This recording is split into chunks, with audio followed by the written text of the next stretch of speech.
اللهم صل وسلم وبارك على سيدنا محمد. ازيكم يا بنات؟ عاملين ايه؟ النهارده بقى هنعمل محشي على اصوله. وعايزه اقولك هتاكلي احسن محشي. والكرنبايه الحلوه دي مش ههدر منها اي حاجه ولا حرمي اي حاجه. وطبعا محشي يا فراخ يا لحمه عشان الشوربه. انا هعمل فراخ. اول حاجه انا قعدت الفرخه بتاعتي في المحلول.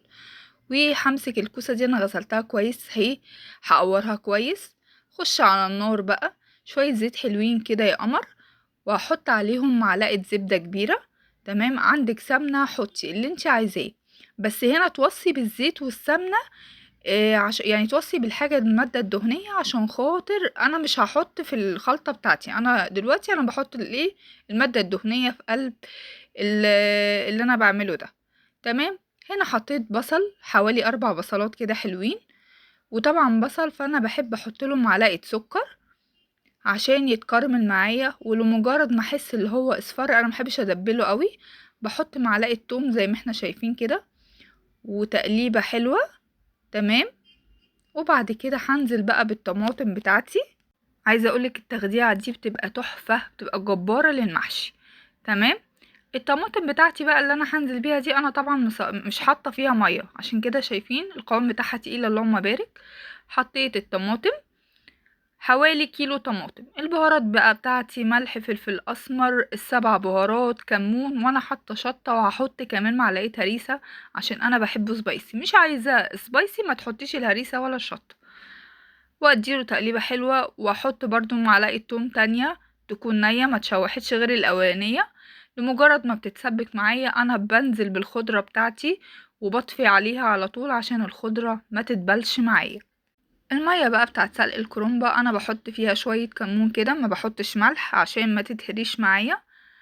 وحوريكي انا بقطع الكرومبة ازاي. بصوا، انا نضفت اللي فيها الاول، اللي كان الغامق. وبعد كده زي ما انتوا شايفين انا بالسكينة بقطع العروق كده من فوق، ما بهدرش منها اي حاجة خالص. والله كلها بتتعمل. بصوا، عشان انا بس بصور نفسي فمش عارفه اصور لكم وانا بقطع. بصوا اللهم بارك، كنت قطعتها كلها. ومفيش اي حاجه اتهدرت معايا. على الحله بقى يا قمر كده وهسلقها واحده واحده كده في الحله اللي فيها الميه والكمون بتاعتي. وسايسها واحده واحده بالمعلقه.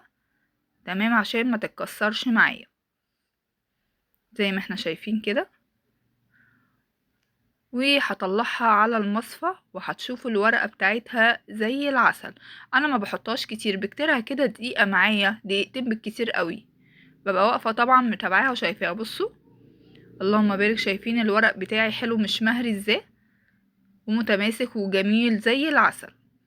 وفي نفس الوقت مش ناشف.